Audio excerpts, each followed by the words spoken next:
Alright, so the oil's drained out and the fairings are off, and I'm starting to remove the clutch cover bolts here. Make sure, well, first of all, make sure you keep track of them all. And if you find any that are longer than the rest, make sure you mark where they go. That's very important.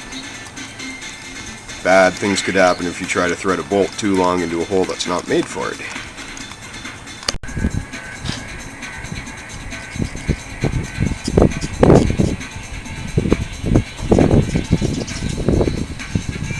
Oh, the gasket even came off in one piece. Nice. I might actually be able to reuse that. There's our clutch assembly. Ow, it's still a little hot. 5 springs. Here's our crankshaft. Oil pump drive.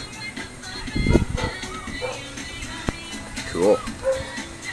It's important to evenly turn these bolts out that hold the springs in. It's even way more important to make sure you do this when you reassemble it. Well, the friction material, there's still a reasonable amount there, but you can see right there on my finger, it's just disintegrating. So, yep, she's dead. Ah, what a shame. Oh yeah, this one's right worn down here. Yep. Look at it, just falling apart in my hands. So these we're just going to disregard. Here's the clutch plates. They're a little discolored, so I hope they're okay still. There's no wear on them. But we're going to go inside and we're going to make sure that they're not warped and that they're nice and flat. And I'm going to show you how to do that too. Check this out. Old spring.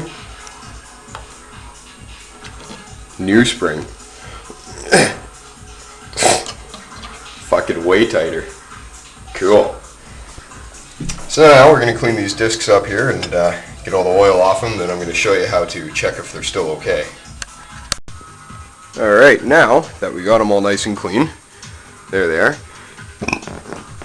A good thing to do, basically we're going to lay them down flat on a flat table. Glass tables work really well, but they can be deceiving.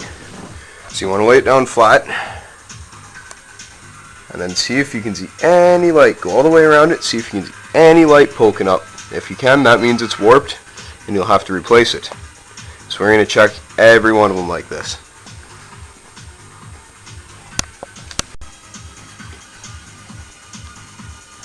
Don't put any pressure on it while you're doing this either, else you're not going to be accurate.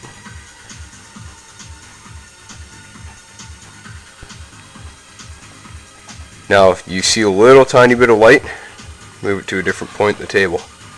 It could be just your table or a piece of dirt under it. And that looks okay. So it's just the table there. Now if there is a little bit of warpage, basically you check it with a regular piece of paper. If you can slide a regular piece of paper under it, that's okay, and that's right from the mechanic at Honda. If you can slide 2 pieces of paper under it, then you got to replace it because it's going to unevenly wear your brand new discs. So this one is good. Let's check the next one. I also found when I was removing these, one of these was installed backwards, which can cause, well, I don't know if it can cause big problems, but I know it wasn't right. So number 2. Basically just do this to every single one of them. It takes a bit of patience, but as long as you do this right, you'll have a nice, perfectly good clutch. Great news, they all check out. Cool. I was a little worried when I saw the amount of discoloration on them.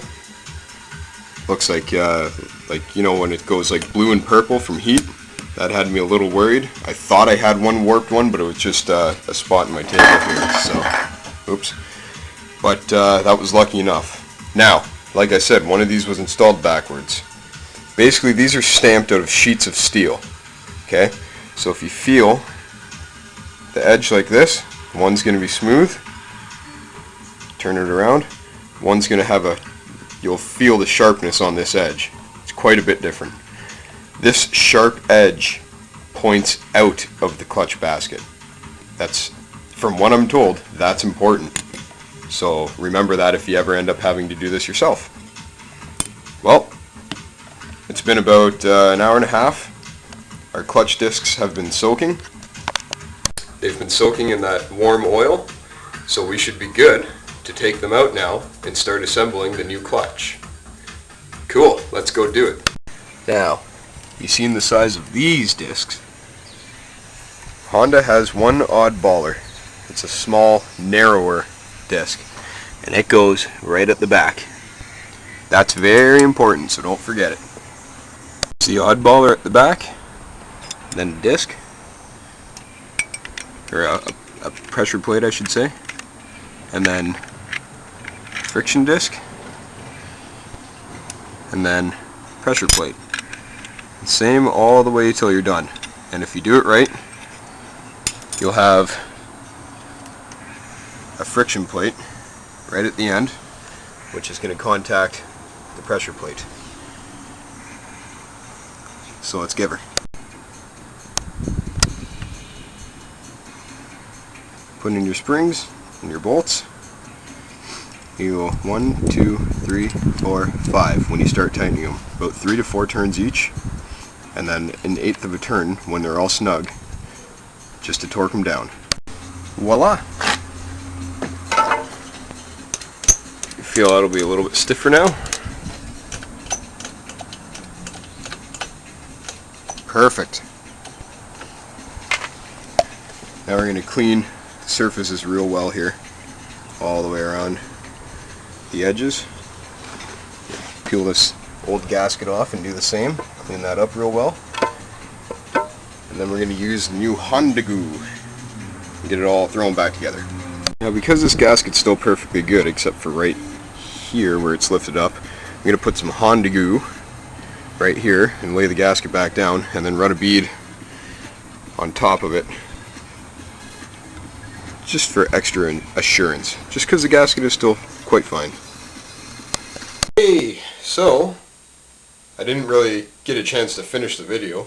I had some company come over and basically I threw back the bike together real quick and we went riding. I finished at 1:45, 2 o'clock, something like that this afternoon, and I went out right away and I rode all day, and I just got home now. It's 9:30. So that much riding I put on, about 300k. Just had a blast. The clutch works fucking amazing. Those new tires, fucking amazing. And the new chain is fucking amazing. So it's like riding a brand new bike. I'm so impressed and I'm very happy with the way the clutch turned out. Couldn't be more pleased. So hopefully this video helps anybody who is gonna replace a wet clutch, or who's never done it before. It's pretty simple. This is my first time doing one too, although I am fairly skilled and highly mechanically inclined, so it was easy for me, but for some, hopefully this video will help you. Basically the end of the video would have been throwing the silicone or Honda Goo or Honda Bond, whatever the fuck it is, in on the gasket there, reinstalling the clutch cover, which is very simple, and of course your marked bolts, the longer ones, make sure they go back in the right holes. Cross torque, just the same way you did, is put the plate back on the clutch assembly, cross torque the clutch cover, and just make them snug, not overly tight, but nice and snug, and filled it up with oil, fired it up, basically ran it and revved it with the clutch in, so oil could splash around and get in to everywhere it needed to go, and in and out, in and out, and in and out, just while it was idling and revving and whatnot, and she's mint. Perfect. So hopefully it helps. Anyway, this is my video for the week, I guess, or the most exciting thing of the week. Cheers.